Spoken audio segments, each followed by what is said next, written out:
The night she ran, it was raining. Not the soft, forgiving kind of rain that washes things clean and leaves the world smelling of earth and new beginnings. This was the cold, punishing kind that soaked through wool and leather and found every gap between skin and sense. The kind of rain that felt like a warning she had ignored for far too long. Serafina had stood at the window of the bridal chamber for 11 minutes. She had counted them.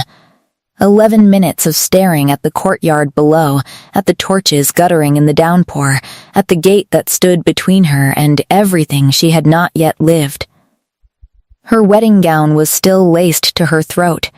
The roses in her hair were beginning to droop.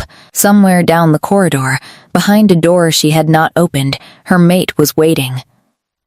Calum, Alpha King of the Duskholm Dominion, ruler of the Northern Territories, the most feared man in 4 kingdoms, and the one the fates had seen fit to bind to her soul the moment she had walked into the great hall and his eyes had found hers across the length of it. She had felt it then. Every wolf in the room had felt it. The air had changed the way air changes before lightning strikes, charged and trembling and inevitable. And Calum had gone very still in the way that powerful men go still when something surprises them so completely that all their control narrows to a single point of absolute stillness. She had felt the bond reach for her like a hand extended across water, and she had wanted, with every animal instinct she possessed, to reach back. That was what had frightened her most. Not him. Not the marriage arranged between their houses before either of them had been old enough to understand what arrangement meant. Not the court that watched her with measuring eyes, cataloging her worth in the currency of bloodline and bearing and the number of heirs she might produce. Not even the life that waited for her on the other side of that door, a life she had not chosen, in a keep she did not know, beside a man whose face she had studied only in formal portraits that captured nothing true about him. It was the wanting that had broken her. She was 21 years old, and she had never once been asked what she wanted. Not by her father, who had signed the betrothal contract when she was 9. Not by her mother, who had spent 12 years teaching her the correct angle of curtsy and the precise temperature of a smile. Not by the old councilwoman who had pressed a small blue vial into her hand that morning and told her it would ease the first night. Nobody had asked Serafina what she wanted. And then the bond had answered the question without permission and told her in a language older than words, older than kingdoms, older than all the contracts and arrangements and careful plans of careful men. It had told her she wanted him. And she had run, out the window, down the old servant's stairs she had memorized from the castle plans her father had given her, because Serafina had always believed in knowing every exit before she walked through any door. Across the courtyard in the punishing rain, through the gate the sleepy young guard had not yet thought to bar on account of it being a wedding night and nobody in their right mind running out into weather like this. She had not stopped running for 3 years. She had gone north first, then east, then settled eventually in the small border city of Varen's Cross, which was far enough from the Duskholm Dominion that the name Calum Ashvane was not spoken in every other breath, and ordinary enough that a woman alone with a modest skill for herb work and an immodest skill for keeping to herself could disappear into the texture of daily life without attracting the kind of attention that got a person dragged home. She had built something there.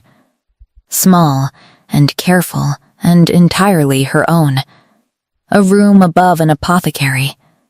A handful of people who knew her as Sarah, not Serafina, not the runaway Luna of the North, not the woman who had humiliated the most powerful Alpha King in living memory on the night of their bonding. Just Sarah, a woman who made decent fever remedies and kept her curtains closed and walked the long way home from the market to avoid the man who sold the news sheets, because the news sheets sometimes carried his name. She had not let herself think about what she had left behind. She had not let herself think about him. Or she had tried not to, which was a different thing entirely, and one the bond had never agreed to, 3 years and it had not faded. That was the part no one told you. She had heard the stories, same as everyone. The rejected mate who moved on. The broken bond that healed in time. The wolf that learned, eventually, to stop looking for the one it had chosen. Her wolf had not gotten the message. It woke her some nights, restless and pacing the small space behind her ribs, turning toward the north the way a compass needle turns toward its pole, insistent and unerring, and entirely indifferent to the fact that she had made her choice and was living inside it. She had made peace with it.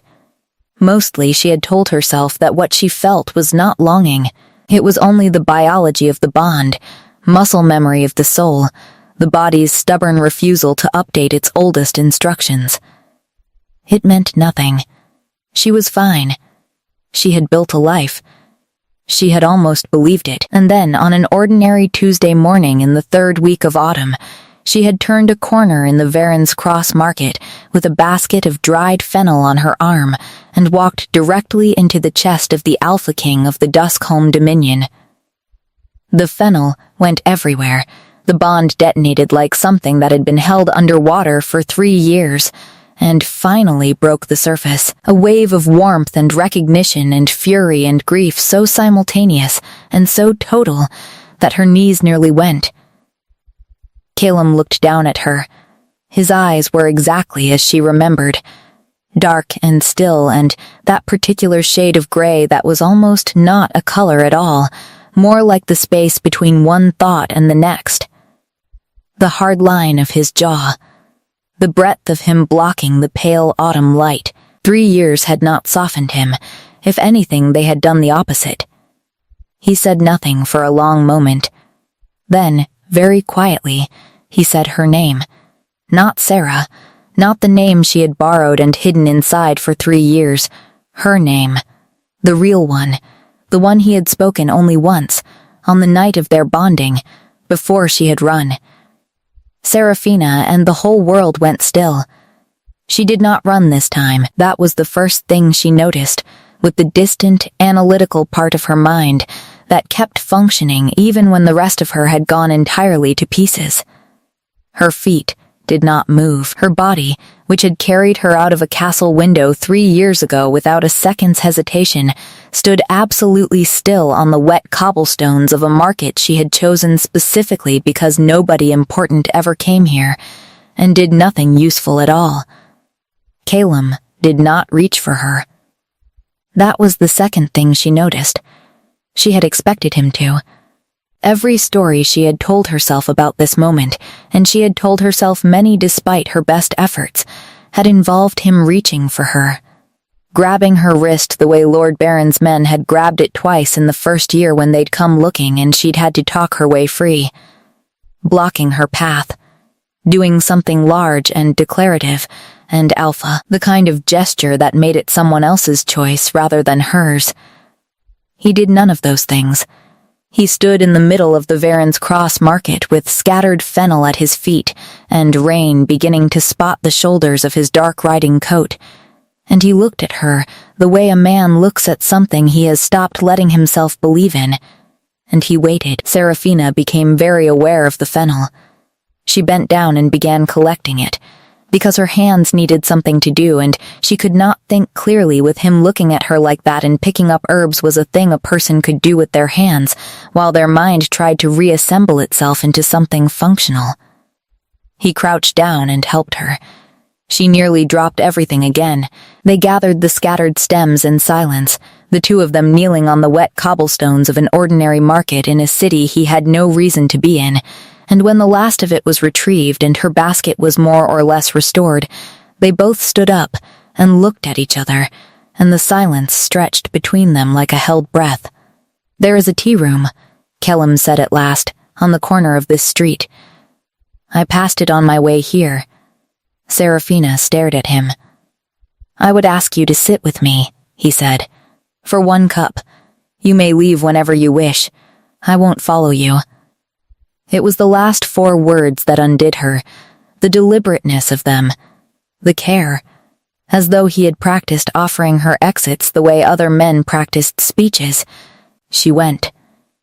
The tea room was small and warm and smelled of cardamom and old wood, the kind of place that had been there for 40 years and would be there for 40 more, unhurried and entirely unconcerned with the business of kingdoms. They took a table in the corner. A woman brought them tea without being asked, the way good tea room women always do, and left them to it. Calum wrapped both hands around his cup and looked at the table.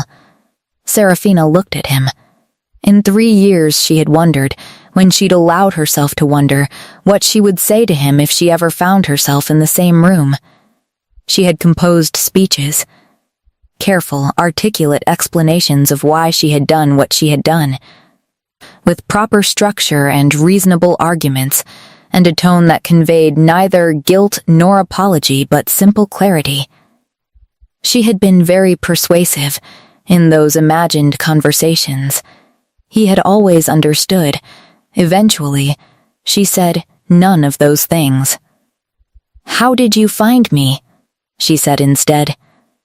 3 months ago, he said to the table, one of Baron's former men, in his cups, mentioned a woman in Varen's Cross who had paid him well to forget her face. He described her hair. Serafina touched her hair involuntarily, then lowered her hand. "I came alone," Calum said. "No guard, no court, no official business. I want you to know that." Why, he looked up then, and the steadiness of it cost him something. She could see that it cost him, the jaw set a fraction too tight, the breath drawn a fraction too carefully, a man keeping himself very still on purpose. "Because you deserve to have been asked," he said, "before anything else was decided about your life. And you weren't, and I can't undo that. But I thought that if I could find you, I could at least begin there." The tea room went on quietly around them, spoons stirring, a child at another table arguing with her mother about a biscuit. The rain against the window. Serafina felt the bond pull toward him with the patient, unrelenting pressure of 3 years of held-back tide. She had gotten so practiced at holding against it that she did it without thinking now, the same way you learned to hold your face still in front of a court, the same way you learned to laugh at the right moments and be quiet at the wrong ones. She held against it now. "I didn't leave because of you," she said carefully. "I know.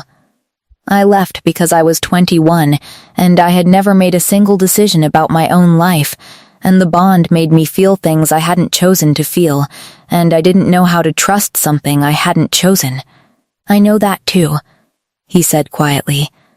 She looked at him. "Then why are you here?"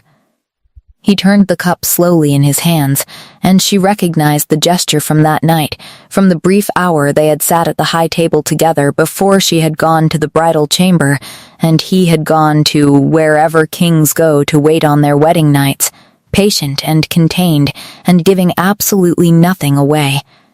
"Because I chose you," he said. "Not the contract, not the alliance, not the Luna of the Duscombe Dominion. You, the woman who argued with my steward about the arrangement of the hall flowers before she'd been in my keep 4 hours. The woman who slipped dried lavender into the pocket of my coat at the ceremony because she said the incense was giving her a headache, and at least lavender was honest about what it was." Serafina had forgotten about the lavender. "I chose you," Calum said again, low, not as a declaration, but as a plain fact being carefully delivered. "And then, you were gone, and I decided that if I ever found you, I would ask you first. Just once. Only once." The rain tapped at the window. "Ask me what?" Serafina said, though her wolf already knew, had already answered, was already pressing against the inside of her chest with 3 years of accumulated longing. Calum looked at her steadily. "If you would let me try to be someone worth staying for." She did not answer him that day. She had told him she needed time, which was true, and also somewhat cowardly, which she was honest enough with herself to acknowledge. He had nodded once, stood, left money on the table for the tea, and walked out into the rain without looking back. He had taken the room above the chandler's shop on the far end of the market street, he told her before he left. He would be there for as long as she needed. No pressure, no court dispatches, no arranged meetings, no carefully engineered encounters in the market, though she suspected the one that morning had not been entirely accidental. She had gone home and sat in her room above the apothecary until the candle burned low. And then she had sat in the dark for a while longer. The bond had been insufferable about the whole thing. It wasn't a sound exactly or a sensation she could have put precise words to. It was more like the feeling of a room that has been cold for a long time suddenly having a fire lit in it. The warmth was distant and cautious, but it was there, reaching through the dark and the 3 years of carefully maintained distance, and her wolf had turned toward it with an eagerness that was almost embarrassing after all this time. She had put herself to bed and stared at the ceiling and made a list. She was good at lists. Lists were organized and clear-eyed and did not have opinions about Alpha Kings. Reasons to send him away. She had built a life here. Small and unspectacular, but genuinely hers. She liked her room and her work and the particular quality of silence she had learned to inhabit. She did not like courts or titles or being watched. She did not know if she trusted herself not to run again when things became frightening, and frightening things had a way of finding you even in the quietest lives. Reasons not to send him away. She stopped the list there because the bond filled in the rest of it without asking, and she was too tired to argue with herself about it at this hour. She slept badly. In the morning she went to work because work was reliable, and the apothecary's older assistant, a compact and forthright woman called Marin, who had been making tinctures for 30 years and had opinions about everything, noticed immediately that something was wrong. "You're distracted," Marin said, not looking up from the root she was grinding. "I'm tired." "You're distracted and tired." "Who is he?" Serafina looked at her. "Why does it have to be a he?" "Because you're a wolf, girl, and wolves only go off their sleep over one thing." Marin set down her pestle. "I've never pried into your business in 3 years, and I don't intend to start. But whatever it is, sort it out before you mismeasure something important." It was not the most elegant counsel Serafina had ever received. It was, however, not wrong. She measured everything twice that morning. Calum did not come to the apothecary. He did not appear on her route home. He did not contrive any reason to be in her path, and she found, somewhere in the middle of the afternoon, that the absence of engineering was itself doing more to soften her resistance than any amount of deliberate charm could have managed. She had expected pressure. It was what she had fled from, ultimately, not him specifically, but the suffocating weight of inevitability, of a life closing around her before she'd had the chance to choose it. She had braced for him to apply that same pressure, dressed now in different clothes, patience used as a more sophisticated lever. He was not doing that. He was sitting in a room above a chandler's shop, apparently, and waiting. She went on the 3rd evening. She knocked at his door with the brisk directness of a woman who has argued herself into a decision and intends to execute it before the arguments on the other side can regroup. He opened it without surprise. He had been reading. There was a lamp lit on the table and a book laid face down on the chair behind him, and he was in his shirt sleeves, and he looked disconcertingly human. "I have conditions," Serafina said. Something in his face shifted. Not relief exactly, something quieter and more careful than relief. "Tell me," he said, and stood back to let her in. The room was small and plain, and he had clearly done nothing to improve it, which she appreciated. No trappings of rank, no banners or seals, or the particular quality of expensive comfort that tended to follow powerful men around like an entourage. She sat in the only chair. He sat on the edge of the low bed and gave her the room, the way she was beginning to notice he gave her room as a matter of instinct. "I'm not going back to Duskholm," she said. "Not yet. Not until I've chosen to. If this is a conversation that ends with me being delivered home like a recovered piece of property, tell me now and save us both the time." "It isn't," he said. "I need you to understand that what I built here is real. It isn't hiding, not anymore. It's mine. And I won't abandon it because the fates decided we were a matched set. I understand. I'm not the woman from the portraits your court has presumably been circulating." "No," he agreed, "you're considerably more difficult." She looked at him sharply. The corner of his mouth moved. It was barely anything, the smallest possible acknowledgement of humor, but it was real. And it knocked her slightly off her prepared remarks. "I need to know you," she said more quietly. "Actually know you. Not the title or the treaty or the bond. You, the way I would need to know anyone I was considering letting into my life." Calum was quiet for a moment. "That is all I wanted to offer," he said at last. "When I came here. That's the whole of it, just the chance to be known." The lamp burned steadily between them. "Then tell me something true," Serafina said. "Something that has nothing to do with thrones or alliances or the political situation of the northern territories. Something that is only yours." He thought about it seriously, which she appreciated. He didn't reach for the first convenient answer. "I read badly," he said at last. "I mean that I read very slowly, and always have, and I had 3 tutors dismissed as a boy because it was easier to blame them than admit it. My steward Aldrich is the only person who knows. He reads the long dispatches aloud to me and pretends it's efficiency." Serafina looked at him. "You asked for something true," Calum said, without apology, meeting her eyes steadily. She had not expected that. She had expected something noble and carefully selected, the kind of vulnerability that was still, at its edges, a performance. Not this. Not a quiet, unglamorous, specific truth about a boy who had been ashamed and a man who had quietly built a system around the shame and told almost no one. The bond pulled warm and aching in her chest. She stayed another hour. The days that followed had a quality she had no good name for. Not courtship, exactly. Courtship implied a destination, a formal arc bending toward a predetermined conclusion, and she refused to let this bend toward anything. She would not be walked toward an outcome. If something grew between them, it would grow because it was real, and she had chosen it with clear eyes, not because the story required it. But something was growing.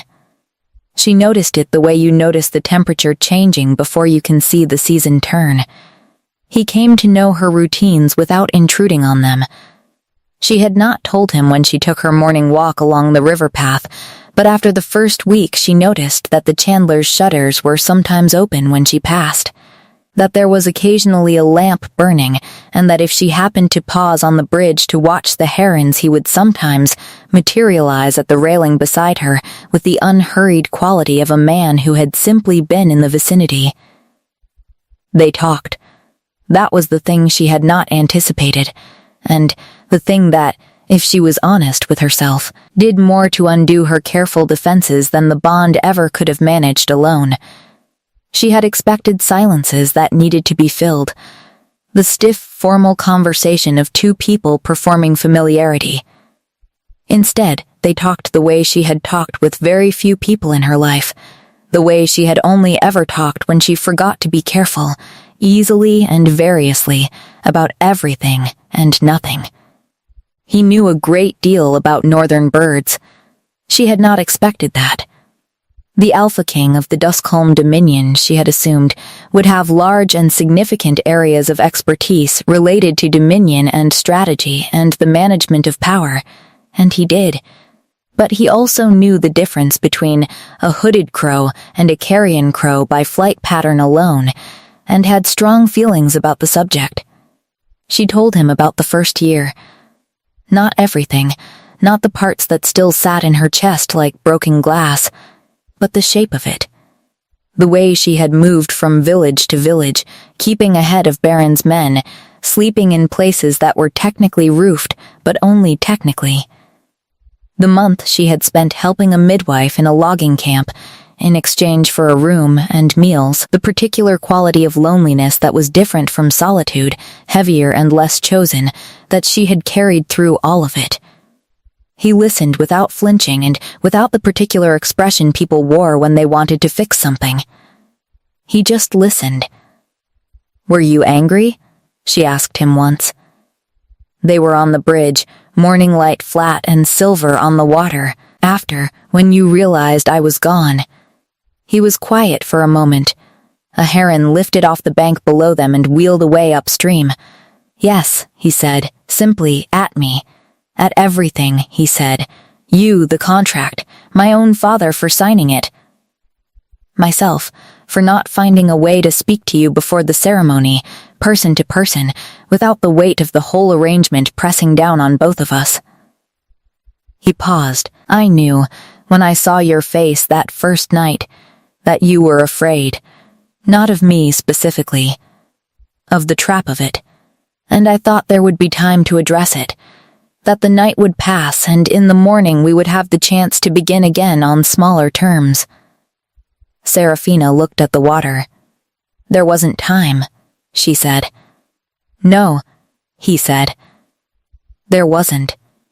A beat. "I was also angry," he said, with the precision of a man completing an honest account, because the bond had already made itself known, and losing you felt like losing a limb I'd had for approximately 4 hours and hadn't yet learned to use.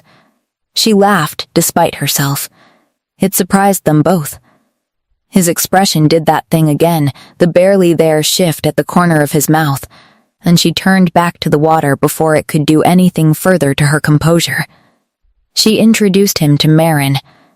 This was partly curiosity, and partly something more deliberate. Marin was a woman of no patience for performance, and if there was anything hollow at the center of Calum's careful conduct, Marin would locate it with the efficiency of a woman who had been reading people for 60 years and had no investment in being polite about what she found. Calum shook her hand, told her plainly who he was, and then asked her what the most common misuse of marsh elder was in the region, because he'd passed 3 farms with drainage problems that might explain some of the fever patterns in the local winter records. Marin looked at him for a long moment. Then she poured him tea and talked to him for 40 minutes about medicinal botany. "He'll do," she told Serafina afterward, in the tone of a woman issuing a reluctant but final verdict. Serafina was not ready to say he would do. She told herself this firmly and often.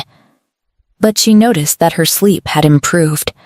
She noticed that the tightness she had carried in her chest for 3 years, the constant low-level vigilance of a woman waiting for the ground to shift, had begun to ease in a way that frightened her slightly, because things that eased could be lost again.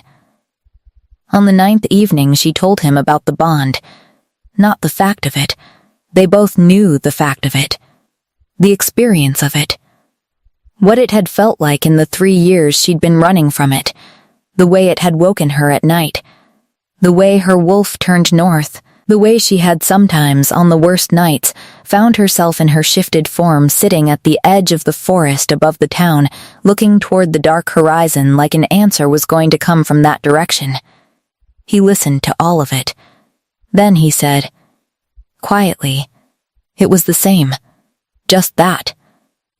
Just those 4 words, offered without elaboration or decoration. And the simple weight of them settled something in her that 3 years of running and 1 week of careful conversation had not quite reached. She went home that night and sat in her window and looked at the stars for a long time. Her wolf did not pace. For the first time in 3 years, it was still. On the 12th day he told her about the year after she left. They were in the tea room, their corner table by now tacitly understood by the woman who ran it as reserved, and the rain had come back. the autumn deepening into something more serious, and Serafina had her hands around a cup of something with ginger in it that she'd recommended to him 2 days ago and he'd quietly ordered for himself ever since, without mentioning it. She had not asked about that year. She had told herself it was because she did not need to know, that the past 3 years were separate territories and she had no business in his, and he had no business in hers beyond what she chose to share. But the truth was that she had not asked because she was afraid of what the answer would cost her. He told her anyway. Carefully, in the way he did everything, measuring what was honest against what was cruel, and offering the honest parts with both hands open. He had spent the first month trying to find her. Quietly, without announcing the search, keeping the knowledge of her absence from the court for as long as possible, and when that became untenable, managing the information with the particular controlled precision of a man who knows that public knowledge of a wound makes the wound political. He had not sent armies. He had not put a price on her name or her location. He had sent 2 people he trusted, told them to look, and waited. The court had not been kind about it. She had expected this, and still the reality of it landed harder than she'd prepared for. She could picture it with precise and horrible clarity because she had grown up adjacent to courts in the orbit of her fathers, and she knew exactly the register in which they discussed a Luna who had run. The particular quality of sympathy extended to an alpha king made into a figure of pity and half-concealed amusement by his own bonded mate's disappearance. My counsel wanted me to declare the bond broken and negotiate a new match within the year, Calum said. Did you consider it? He looked at her. No, she held his gaze. Why not? It was a genuine question. She needed to understand this, not for the bond's sake, which had its own answers and would not be talked out of them, but for her own. She needed to understand it in the plain daylight way of one person trying to accurately see another. Because a broken bond is not something I could have decided in a year, he said. Not because the law wouldn't allow it. Because I am not built to make permanent decisions from temporary pain. He paused. And because the bond wasn't what I was waiting on, he said. I knew where the bond stood. I was waiting to understand what I had done wrong, what the situation had done wrong, whether it was fixable. Those are questions that take longer than a year. Serafina was quiet for a moment.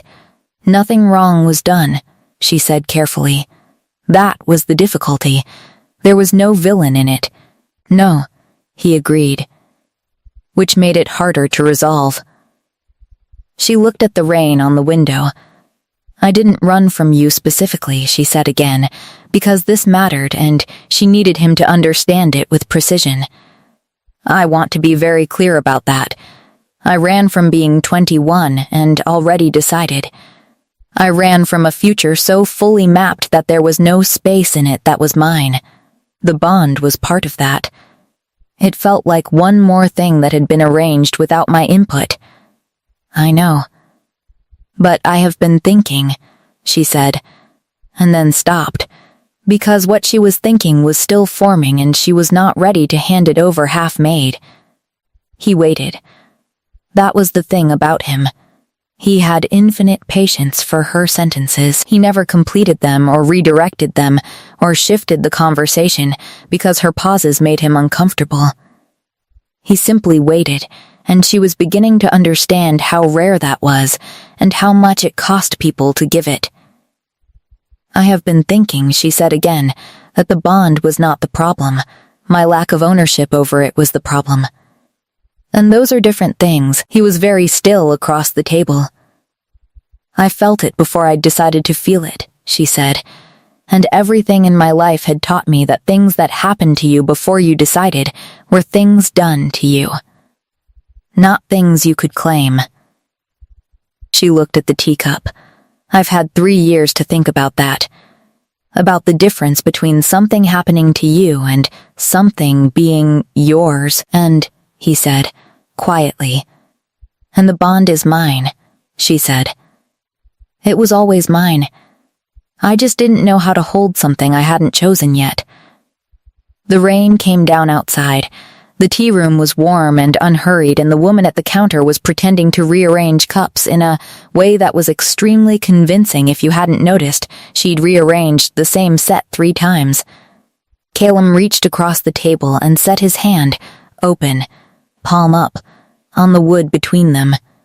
He did not close it around hers. He left it there, an offer with full edges, something she could take or not take without the topography of it changing. She looked at it for a long moment.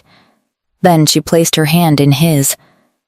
The bond moved through her like the first warm day after a long winter, slow and total, and something inside her that had been braced for 3 years released so quietly she might have missed it if she hadn't been paying attention. Calum's hand closed carefully around hers. Neither of them spoke. Outside, the rain continued.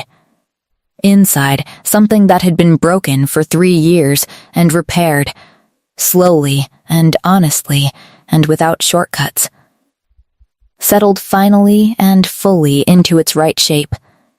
She shifted for the first time in 3 years on the night of the autumn's last full moon. She had not planned it. She had, in fact, been carefully not planning it, aware that the pull toward it had been growing in direct correlation with the easing of her distance from Calum, as though her wolf had simply been waiting for something to feel safe enough to ask for. She had been managing the pull by not acknowledging it, which was a system that had worked for her with several things over the years and had never once actually worked. It was Marin, characteristically, who said the thing she had been not saying. "Your wolf is restless," Marin told her, measuring out dried juniper on the scale, with the concentrated attention of a woman for whom precision was a moral quality. "Has been for a week. It's in your hands. You're bruising the herbs." Serafina looked at the chamomile she was supposed to be sorting and found that she had, in fact, been compressing a small section of it into a tight, anxious ball without noticing. She put the chamomile down. "I haven't shifted in 3 years," she said. Marin looked at her over the scale. "I know. It feels like it would be she stopped." "Admitting something," Marin said. Yes, Marin went back to the juniper. "Everything real requires admitting something, girl. That's what makes it real instead of a plan." Serafina went home and thought about this for several hours, and then, because thinking about it was clearly not going to resolve it, she went to Calum. He was at the window when she knocked, the book on the table behind him, and a look on his face that suggested he had been staring at the rising moon in the way people stare at things they're trying not to want. "Come with me," she said. He came without questions. They went past the edge of town, where the buildings thinned and the old pasture land opened out, and the tree line began. The silver birches, standing pale and still in the moonlight. The ground was cold under her feet. The night smelled of frost and turned earth and something deeper, the particular wild dark of a landscape that had not changed in 100 years and didn't intend to. She stopped at the edge of the trees. Her wolf was right at the surface. She could feel it pressing, not urgently, but with the patient, constant pressure of something that had been held back for too long. "I haven't done this in a long time," she said. "I know." She looked at him. In the moonlight, he looked different from the man in the tea room, the man in shirt sleeves with a book and a small careful truth about reading slowly. He was still that man. But standing here at the edge of the silver trees in the cold of a full moon night, he was also something older and less containable. The alpha beneath the careful stillness, and she found she was not frightened of it. "Don't rush me," she said. "Never," he said. She shifted. It came slowly, the way it does when you have been away from it a long time and your body has to remember its second language. An awkward, uncertain few moments of recalibration, and she was small. She noticed that with a pang. Smaller than she remembered herself. a pale gray wolf standing in the frost at the edge of the birches looking up at the man who stood above her. She had always been the smaller of her sisters, the quieter one, the one who had not been raised for power. She had spent 3 years learning not to apologize for her own dimensions, and standing here in her shifted form she felt the old embarrassment threaten, and then something else happened. Calum shifted beside her. His wolf was vast and dark, and moved with the unhurried authority of a creature that had never needed to be anything other than what it was. It was enormous, this wolf, magnificent in the way old things are magnificent. Deep-rooted and permanent and entirely comfortable in its own considerable presence. And it pressed its muzzle, very gently, to hers. There was nothing comparative in it, no hierarchy established, no size remarked upon, just his wolf meeting hers, with a directness and a gentleness that went straight through every remaining defense she had. And then they ran.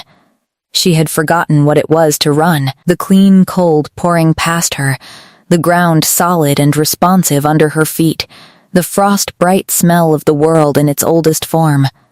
She ran, and her wolf was not small. Out here, running, it was simply itself, and that turned out to be sufficient. More than sufficient. Her own, and enough. Calum ran beside her, not ahead, not hurting, just beside.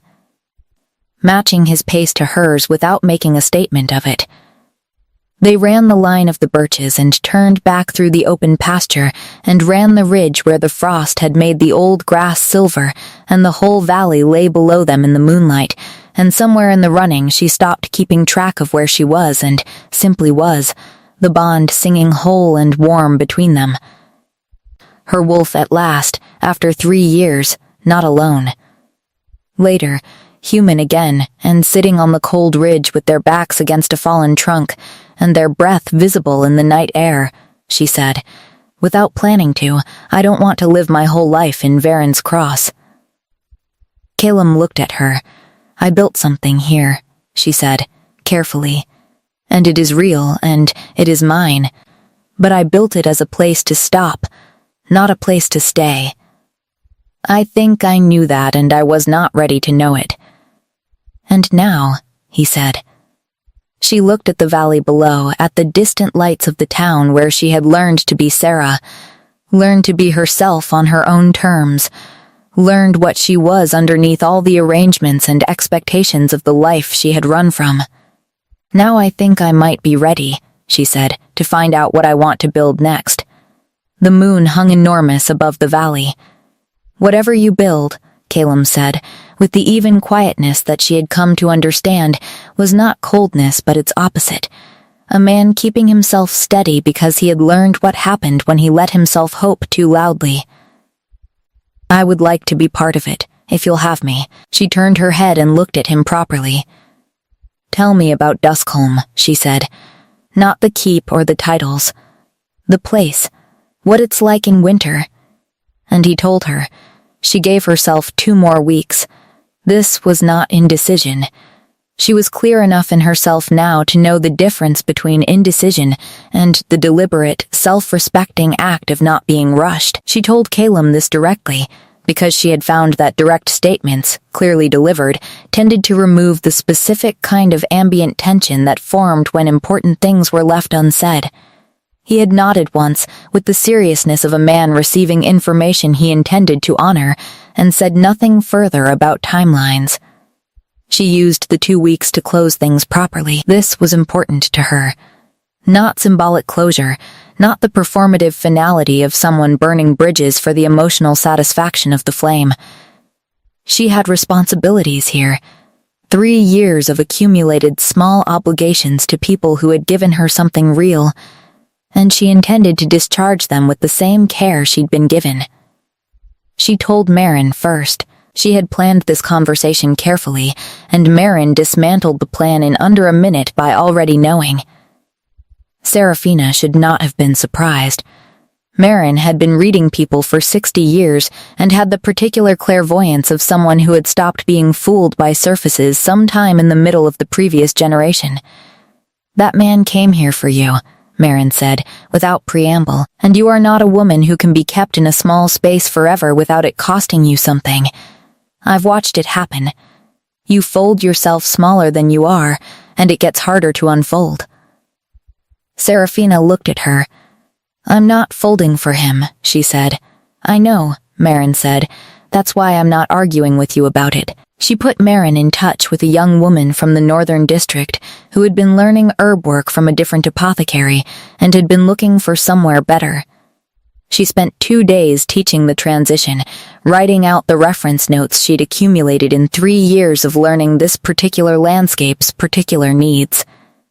She did it thoroughly and without resentment, which told her something about the difference between leaving because you are running and leaving because you have decided.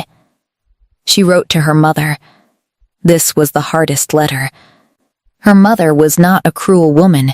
She was a woman who had been formed entirely by a world that measured female lives in terms of their successful navigation toward marriage, and had passed this formation on to her daughter with the complete sincerity of someone transmitting what they believe to be survival knowledge. Serafina had spent 3 years being angry about this. She had arrived, somewhere in the 2nd year, at something more complicated than anger, a kind of sorry tenderness for the ways people were shaped by what they were given, and passed on what they'd been given, and called it love. She wrote that she was well. She wrote that she was coming home, eventually, though not yet. She wrote, and this was the hardest line, that she hoped they could speak differently when she returned, and that she believed they could if they both chose to try. She sent the letter before she could revise it into something safer. On the last evening before she had decided she would tell Calum she was ready, she went alone to the river. It was dusk. The sky the particular layered color of early autumn evenings, deep blue at the top, and amber at the horizon, and the first stars beginning to appear in the space between. The river moved black and certain between its banks. A heron stood motionless on a stone in the shallows, present and indifferent and permanent. She had come to this river often in 3 years. In the first year it had been a place to sit and be retched without an audience. Later it had become something more like a place to think. She had made most of her real decisions here, or rather she had come here when the decisions were already made and needed to be recognized. She had run from her wedding night because she was 21, and the bond had told her she wanted something she hadn't chosen, and she hadn't known how to hold that. She had spent 3 years learning to hold things. What was hers and what was not. What she could claim and what she could release.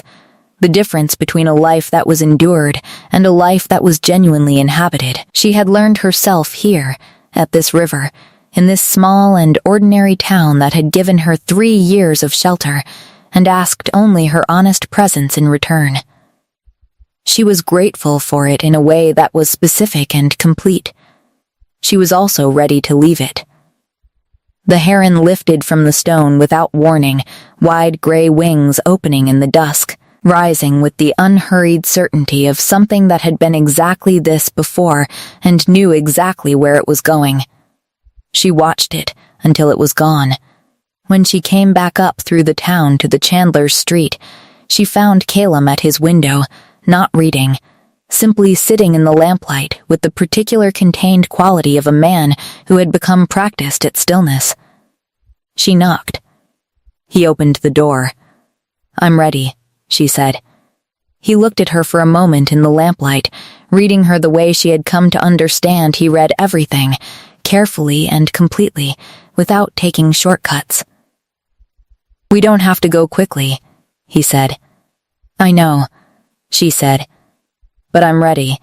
Something shifted in his face, careful as always, but she was learning to read him now. Learning the grammar of the small movements that were his version of what other men expressed loudly and without precision. And what she read there was not triumph or possession or the satisfied completion of a mission. It was relief, pure and private and almost undone. A man who had found something he had not let himself stop believing in, even when the evidence had been poor. She went inside. They sat at the small table by the lamp and talked for a long time about Duskolm. Not the politics of it, not the management of it, but the ordinary texture of the place. The way the keep smelled in winter, he told her, all cold stone and wood smoke and the dried herbs his housekeeper Ione packed into the linen. The market that set up in the inner ward every third week. The old stables she could apparently convert to any purpose she wanted, because he had never used more than a quarter of them, and they had excellent light. She told him she wanted a room of her own. He said obviously. She told him she would keep working. Not because she needed to, but because her work was hers, and she would not give up the things that were hers. He said he would be concerned if she did. She told him it might take her time to trust the life there, that there would be days when the walls felt close and she needed to remember she could leave. He said he would make sure the walls never felt close. She believed him. Not with the uncomplicated faith of a woman who had not yet learned what trust cost, but with the earned and clear-eyed belief of a woman who had spent 3 years learning the difference between what she needed and what she had settled for, and who had, over the course of these 2 weeks, watched a man conduct himself with consistent care under no obligation to do so. She believed him. That was everything. They left Varen's Cross on a clear morning, frost still on the rooftops and the first real light coming hard in gold over the eastern hills. Serafina had 1 bag. She had come to this town with less, and she was leaving with 1 bag and 3 years of herself, which was more than she had arrived with by any measure that mattered. She stood in front of the apothecary one last time, looking up at the window of her room, the curtains she had sewn herself from market linen, the small pot of rosemary on the sill that Marin had told her to take and she had left, because Marin's workshop needed it more. Marin was standing in the doorway. "Right," Marin said. "I will. And don't mismeasure anything." Serafina smiled. "I'll measure everything twice." Marin gave her a look that was not a hug but contained. She understood. Everything a hug would have contained. And went back inside. The door closed. Calum was waiting at the end of the street with 2 horses and a restraint about the morning that she appreciated deeply. He did not make the departure ceremonial. He handed her the reins of a tall gray mare and asked if she had eaten, and when she said not yet produced, from somewhere, 2 wrapped parcels of food from the bakery at the market's end. She took hers and looked at him. "How long have you been planning this morning?" she asked. "Since the 3rd day I was here," he said without embarrassment. She laughed, and it sounded different than the laughs that had surprised her in recent weeks, lighter and less guarded, a sound she recognized from before, from the person she had been before everything became so heavy and so decided. They rode north. She had expected the road to feel significant, charged with the weight of everything the direction represented. Instead, it felt like a morning in autumn, which is a particular and underrated quality of feeling, cool and clear and present and moving. She watched the landscape change, the flat market country giving way to the gentle uplands, the uplands to the first dark suggestion of the northern hills. She had traveled this route in reverse 3 years ago, in the dark and the rain and the state of a woman running fast enough to outpace her own thoughts, and she had not looked back, not once. Because looking back would have shown her the lights of the keep fading, and she had not been able to afford what that would have cost her. She looked now, at everything she had missed the first time, in her flight. The villages had a different quality up here, older and more settled, the stone buildings the same color as the hills behind them, the kind of places that had not changed their essential nature in 5 centuries and did not intend to. She had not grown up in the north. Her own homeland was softer, greener, more accommodating. She had always thought, in the abstract way she had thought about the life that had been arranged for her, that the north would feel severe. It felt clean. Undeceived. A landscape that offered exactly what it was and expected you to meet it there. They stopped at midday, where a stream crossed the road, ate the bakery parcels and let the horses drink, and sat on a low wall in the thin autumn sun. Calum talked to her about the steward Aldrich, who was apparently of the opinion that anything requiring more than 3 sentences to explain was a failure of prior planning, and who had been running the practical operations of the keep with terrifying efficiency for 11 years, and had recently taken a personal interest in the replanting of the East Kitchen garden. "He's been corresponding with your Marin," Calum said. Serafina stared at him. "What? About soil conditions and frost timing. I found out by accident last week. They have apparently been exchanging quite detailed letters." She thought about this. Marin, who had dismissed an entire generation of local physicians and had opinions on everything, and Aldrich, who apparently valued efficiency and precision above all else. "That's either going to be a disaster," she said, "or extremely productive." "I'm expecting extremely productive," Calum said, "with occasional disasters."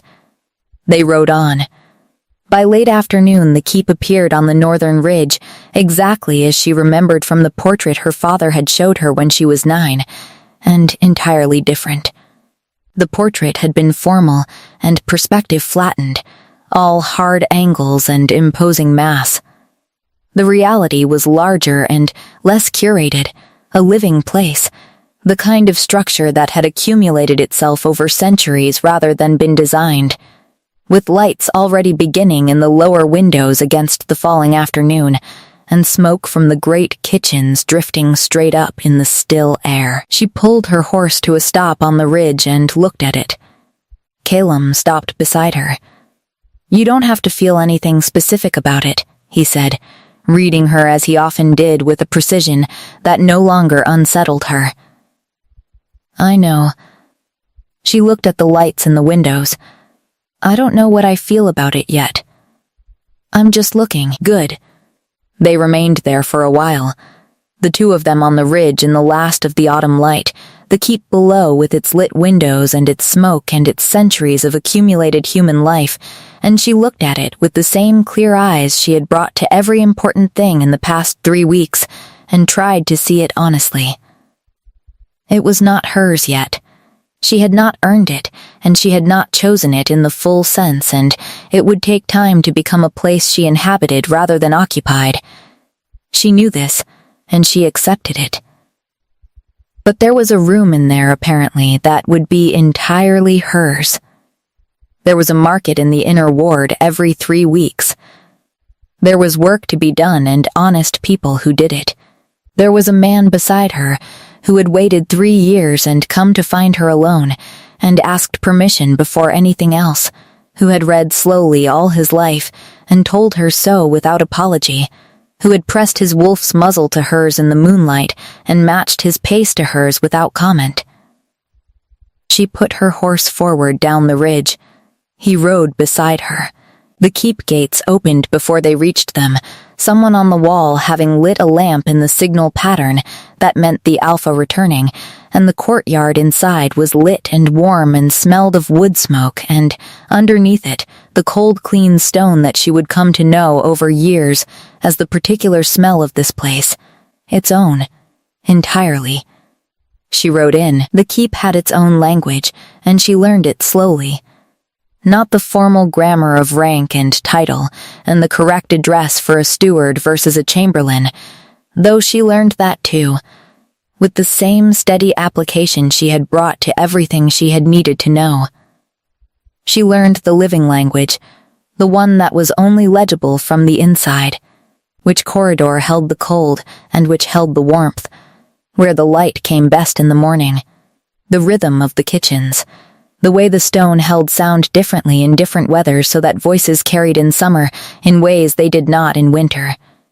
She had her room. It was in the east tower, reached by a separate stair, and it had 3 large windows and a view of the hills and a fireplace she had asked Aldrich to have checked before she arrived, because she intended to use it.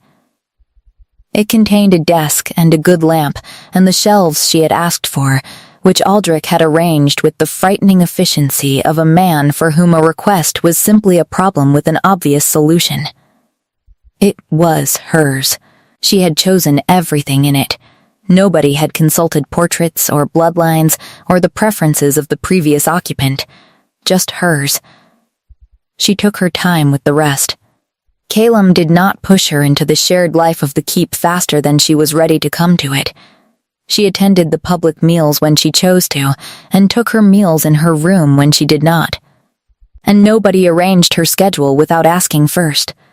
This was a thing she had stated clearly in their first week in the keep, quietly but with full seriousness, and it had been received with the same gravity and acted upon. She met Aldrich, who was compact and precise, and evaluated her over 2 conversations with the thoroughness of a man whose primary loyalty was to the functioning of the household, and who was not going to be distracted from that by the existence of a Luna. On the 3rd conversation he told her, as though presenting data, that the kitchen garden's east quadrant was being mismanaged, and asked if she knew anything about it. She did. She spent 2 hours in the kitchen garden with him on a cold morning, and by the end of it they had an arrangement that was not friendship exactly, but was its close and more useful cousin. She found the library on her 4th day, entirely by accident, following a different corridor than she had intended in the dark before dawn. It was large and cold and smelled of old leather, and it had been organized at some point in the previous century by someone with a system she could not immediately decode, but which she began, quietly, to learn. She found it had an excellent section on northern botany and medicinal plant history. She spent several mornings there. On the 3rd morning she found that someone had left a lamp burning in the corner and a cup of tea on the reading table, still warm. She did not mention this to Calum. She drank the tea. The court was the harder thing. She had known it would be. Courts were the same everywhere in their essential nature. Collections of people organized by proximity to power, their internal weather governed by the ratio of security to ambition in the room. Their treatment of any newcomer a direct function of whether that newcomer represented a shift in the existing balance. She was the returned Luna, the woman who had run, the bondmate of the Alpha King, who was now, somehow, here. There were those who were cautious of her. There were those who were coolly welcoming in the way of people who want something. There were a few, the older ones, the ones who had been in the keep long enough to have stopped performing their opinions, who simply looked at her and waited. She performed nothing. She did not try to fill the role of Luna through presentation or ceremony or the careful management of impression. She was present and direct and honest about what she did not know, and she asked questions of the people who had the knowledge she needed, and she listened to the answers with real attention. People respond to being genuinely listened to. They cannot help it. Within a month, the librarian, who was an elderly man called Fen, with a profound personal investment in the correct classification of pre-Ashan botanical manuscripts, had begun leaving relevant texts on her reading table. Within 6 weeks, Ione the housekeeper had started consulting her about the supply of dried medicinals, which she had opinions on and shared them plainly. And Ione, who had strong opinions herself and evidently preferred people who shared theirs clearly to people who didn't have any, had begun treating her with the particular warm efficiency she reserved for people she had decided to consider part of the household's proper functioning. It was not the court's approval she was earning. She had not set out to earn it. She was simply being herself, clearly and consistently, and the court was adjusting to that, the way water adjusts to whatever holds it. And Calum watched. Not with the evaluative attention of a man waiting for her to fail or succeed at something he had set, with something she could only describe as quiet pride, which was not a thing she had expected from a man she had spent 3 years thinking of in terms of what she had run from, and which undid her in small, consistent ways she was learning to simply allow. They ate dinner together on most evenings, not always in the great hall, often in the smaller room off the library that had a fire and a table for two and no political significance. They talked. They had not run out of things to say, which she had worried about in the abstract and discovered was not a worry that had any basis in the actual texture of them. One evening she asked him about the bond, specifically about what it had felt like for him, not the 3 years of absence which they had addressed, but the moment at the ceremony, the first landing of it, the way it had struck him when she walked into the hall. He was quiet for a moment, the way he was quiet before answers he wanted to give with accuracy. "I had been told about the bond," he said. "I had observed it in others. I thought I understood the general nature of it." He paused. "I did not understand it until the moment it actually happened, and what I had not understood was that it was not separate from a person. It was specifically and entirely about you, not the idea of a mate. You," he looked at her. "I turned toward you before I saw your face," he said. "My wolf knew before I did, and when I looked at you across that hall I remember this clearly, I thought, there she is. As though I had been looking for a very long time and had finally found the right direction." She felt the bond move through her, warm and complete, and hers. "There she is," she repeated softly. "Yes," he said. Winter came to Duskholm in earnest, and with it a particular quality of life she had not expected to find beautiful, and did. The cold was different here than the cold of Varen's Cross. That had been the cold of a place she was passing through, impersonal and undifferentiated. This was the cold of a place that knew her, or was beginning to, the cold of a landscape she was accumulating in the way you accumulate a place when you stop moving through it and start living in it. She learned its specific whites, the blue white of frost on the north-facing walls before dawn, the gray white of the sky before snow, the brilliant particular white of a sunlit morning after a heavy snowfall when the whole keep and its hills became a single clean surface reflecting light. She ran more. This was something she had not anticipated recovering, the freedom of her wolf in a landscape large enough to hold it. Varen's Cross had its river and its market and its 3 years of herself, but it had not had space for this, for the long cold runs through the pine forest above the keep, for the ridge that looked north toward the deep wilderness, for the particular freedom of a body in its second shape moving through a world that asked nothing of it but movement. Sometimes Kalum ran with her. Not always. She ran alone as often as together, and he understood this without it needing to be discussed. The way he seemed to understand most things about her that she needed most. When they ran together it was different from the first time, that careful and tentative reunion in the frost above Varen's Cross. It was easier now, their wolves moving together with the familiarity of two creatures who had learned each other's pace and were comfortable in it.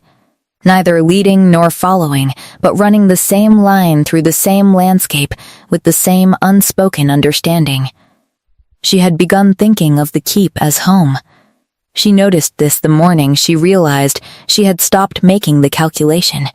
She had been making it since she arrived, a continuous low-level assessment of where she was relative to what was hers, a habit 3 years old, the survivor's instinct to know at all times whether you were in a place you belonged or a place you were tolerating. One morning she woke to the sound of the kitchen yard below her window and the smell of wood smoke and the particular cold quality of light that meant snow was coming. And she felt, simply, at home, not as an argument she had been constructing or a conclusion she had been working toward, just as a fact, plain and complete. She wrote to Marin.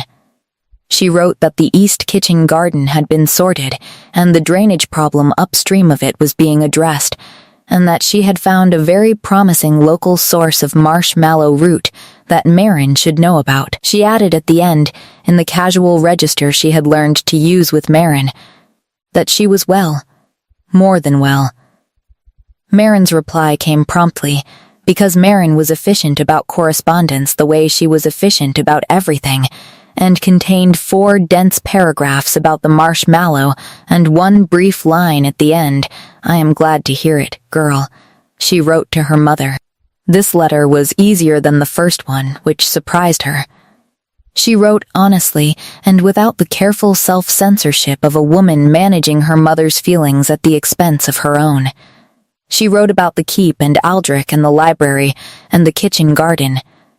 She wrote about what she had built in Varen's Cross and what she had chosen to build here instead, and why. She wrote toward the end of the letter, with the deliberate courage of someone who had decided to stop performing a relationship and start actually having one, that she understood her mother had given her what she had because she believed it was what was needed, and that she was finding her way toward the version of love between them that did not require either of them to be someone they were not. She sealed it and held it for 2 days and then sent it. It was on the evening of the first real snowfall, the one that came down thick and straight and silenced the whole keep and the hills around it, that Calum came to her room. He knocked, which he always did, and waited, which he always did, and when she opened the door he had 2 cups of the ginger tea that had apparently become their shared habit, and the ease of that, the simple ordinary fact of it. The 2 cups, and the knock and the waiting, undid her in a way that none of the grander moments had. She let him in. They sat by the fire, and outside the snow came down and inside the fire moved, and she thought about the night she had stood at the window of the bridal chamber at 21 years old, shaking with the terror of a bond she hadn't chosen, of a life closing around her, of wanting something she didn't know how to own. "I want to tell you something," she said. He looked at her. "When I ran," she said, "I wasn't running from a wrong thing. I was running from the right thing at the wrong time, in the wrong way, without any of the language I needed to hold it." She looked at the fire. "I needed to learn myself first. I didn't know that then. I know it now." He was quiet. "I'm not saying it to explain or to excuse," she said. "I'm saying it because I want you to know that what we have built since you came to Varen's Cross, I have chosen it, every piece of it, with full knowledge of myself and what I need." She looked at him. "I am not here because the bond required it. I am here because I chose to be." Calum set down his cup. He crossed the small space between them and took her face in both hands the way she had been learning was his way of saying the truest things, carefully and completely, and he looked at her for a long moment. "I know," he said. "I have known since Varen's Cross." She held his gaze. "Say it anyway," he said, very quietly. "I love you," she said. The fire moved. The snow came down. He kissed her. The formal ceremony was held in the early spring, when the first thaw had come to the hills and the kitchen garden was beginning again and the long winter had finally released its particular hold on the north. It was not the ceremony she had run from. That one had been her father's ceremony, arranged and managed by people who had a great deal invested in its proceeding correctly, and very little invested in whether she was at peace with any of it. It had been a public event in the fullest sense, the kind of occasion where the official reality is layered so thick over the human one that the human one becomes almost impossible to reach. This was different. She had planned it herself, or rather she and Calum had planned it together, which meant she had stated what she needed and he had listened and acted on it, and what she needed was small and honest and not performing anything to anyone. 15 people. The ones who were real, Marin, who had made the journey north and was currently in an extremely concentrated conversation with Aldrich about the East Kitchen garden that had been going on since yesterday and showed no signs of resolving. Fen the librarian, who had been given 3 days of specific warning so that he could arrange his affairs. Ione, the handful of people in the court she had come to trust as people rather than as positions. Calum's second, a steady and perceptive woman named Corva, who had served the keep for 12 years and had offered Serafina at their first real conversation the most useful piece of practical information anyone had given her, that the north corridor was always cold regardless of what they did to it, and the trick was simply to walk faster. The ceremony was in the walled garden off the east wing. She had found this garden in her second week in the keep, nosing around in the way she had begun to nose around all the old unused spaces with the instinct of a woman building her knowledge of a place from the ground up. It had been neglected, the same woody rosemary and creeping moss, the same half-hinged gate. She had seen something in it immediately. She had been working on it since October. It was not finished. It would not be finished by spring. Gardens of that age required patience and several seasons of careful attention. But it was alive in a way it had not been, and the rosemary had been properly cut back and was responding, and there were bulbs under the soil that would be something by April, and she had built a low bench along the south wall that caught the first of the morning sun. She stood in that garden on the morning of the ceremony in a dress she had chosen herself, the deep blue-gray of the northern winter sky, and felt the particular quality of a person who is exactly where they mean to be. Calum came through the gate and stopped.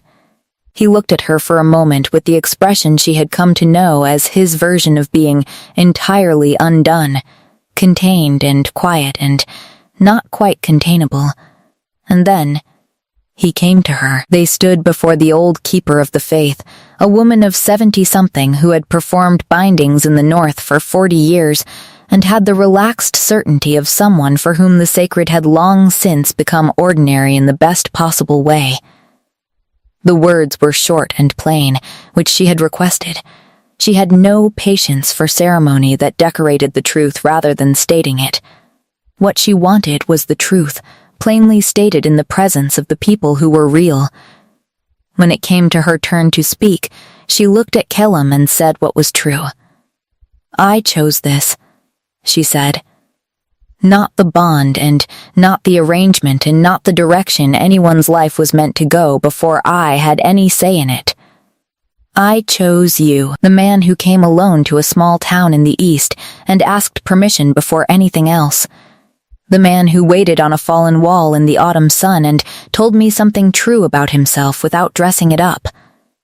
The man who ran with me in the moonlight and did not make my smallness mean anything." She held his eyes. "I choose you. Now, and as a decision made with everything I know about myself, that is what I am here to say." He was very still. Then he said, with the precise and careful honesty that was the most fundamentally himself thing about him, "I have been looking for the right direction for a long time. Since that first night when I turned toward you across a hall full of people and thought, 'There she is.' He paused. I choose the woman who ran because she needed to, and came back because she chose to, and built herself a life in the space between, and walked back in through my gate with one bag and 3 years of herself. I choose Serafina. All of her, everything she is and everything she's going to be. That is what I have to say." The keeper spoke the words of binding. The bond moved through her like the deepest kind of recognition, the settling of something that had been looking for its place for a very long time. She looked up at him. He was looking at her with the same expression he'd had in the market in Varen's Cross, the morning of the fennel and the tea room and the beginning of everything, that expression of a man who has stopped letting himself believe in something and has just been given permission to start again. She had given him that permission. She was glad. The spring came fully in the weeks after the ceremony, and the keep responded to it with the particular pleasure of a place that had endured a long winter and intended to make the most of what came after. The kitchen garden became the project of the season. Aldrich and Marin had arrived at what appeared to be a working relationship of such specific and concentrated productivity that Serafina had simply given them the east quadrant and let them at it. which they had received with the satisfaction of two people who had been waiting for precisely this mandate. The results were gratifying, and the correspondence between the North and Varen's Cross that followed only intensified, which she found privately wonderful. She had heard from her mother. The letter had come in the middle of winter, longer than expected, written in the careful hand of a woman who had thought about it for some time before she began. It was not a perfect letter. It did not resolve everything or pretend to. But it was honest, which was not something she had expected her mother to risk, and it was the beginning of something that might, given time and patience and the continued willingness of both of them to attempt it, become a relationship worth having. She wrote back. Also honest. Also imperfect. Also the beginning. She had started keeping a record of the local medicinal plants, a proper one, the kind that would be useful to someone in 20 years who needed to know what grew where and in what conditions. Fen had given her a set of the old ledger books from a previous keeper who had attempted something similar 2 centuries earlier, and she was building on those foundations, correcting what was wrong, adding what was new, going out into the hills above the keep in the early mornings with a small notebook and the systematic attention she had developed over 3 years of making remedies that people's lives actually depended on. She was not a Luna yet in the way the role was formally understood. She was still learning the language of the keep and the needs of its people and the particular ways that power moved in the north. She did not pretend to be further along than she was. When she did not know something, she said so, and when she had opinions, she offered them clearly, and when she made mistakes, she corrected them without excessive ceremony. She was building it the way she had built everything in the past 3 years, honestly and from the ground. One morning in late spring, she was in the walled garden when Calum found her. The rosemary had come back well, and the bulbs she had planted in autumn had done exactly what she had hoped, the whole south wall running gold with small flowers, the bench in the morning sun warm enough now that she had taken to bringing her notebook here. He came through the gate and stopped, looking at the garden with the expression of a man genuinely surprised. "You did this," he said. "Since October," she said. He walked the perimeter slowly, looking at what had been done and what was still to do. The way he looked at things he was taking seriously. And she watched him look at it. "The Duskholm Keeper records mention a garden on this side," he said. "7th generation. My several times great-grandmother apparently grew medicinals here." She looked at the rosemary. "I thought there might be something like that. The soil was too good for it to have been accidental." He came and sat beside her on the bench, the morning sun on both of them, and the birds doing what they did in late spring gardens, and the smell of the rosemary in the warm air. She leaned into him in the easy way she had learned to lean, the way that was not a surrender of anything but a straightforward choice. And he put his arm around her with the same plainness. "Are you happy?" he asked. She thought about this properly, because it was a question that deserved a proper answer. She thought about Varen's Cross and the room above the apothecary and the 3 years of building herself. She thought about the river and Marin and the specific quality of hard-won solitude. She thought about running in the frost above the town with her wolf pacing north and the long, careful grief of a bond she'd been holding against for 3 years. She thought about a market corner and scattered fennel and a man who had waited outside a tea room while she walked directly into him, and then asked, with full edges and no guaranteed outcome, if she would simply sit with him for 1 cup. She thought about the moonlit birches and the small silver wolf who had discovered in the running that she was sufficient. She thought about a ceremony in a garden in the spring, in a dress the color of the northern winter sky, saying the truest words she had ever said to a person, and meaning all of them. "Yes," she said. Not a performance of happiness or the conclusion of a story arc or the fulfillment of a narrative that had been building toward this point. Just a fact, plain and complete and entirely hers. She was happy in the specific, unglamorous, deeply inhabited way of a person who has chosen their life with full knowledge of what they are choosing, and has found the choice to be exactly what it appeared. He pressed his lips to her temple. They sat in the garden as the morning warmed around them, and the rosemary grew in the south wall, and somewhere in the keep behind them the life they were building continued its ordinary and irreplaceable motion. She had run from this, from him, from the bond, from the life that waited, from the wanting she hadn't known how to hold. She had needed to. She understood that now, without residue of guilt or apology, the clean understanding of a woman who knows herself well enough to know that she could not have come back to this until she had first gone, until she had built herself strong enough to choose it instead of being enclosed by it. She had run. And she had built herself, and then, on an ordinary autumn morning with fennel on the cobblestones and 3 years of herself in hand, she had turned and walked straight back in. Not because the bond required it, not because the story required it, not because anyone had arranged it or planned it or decided it was time. Because she had chosen it. That was the whole of it. That was everything.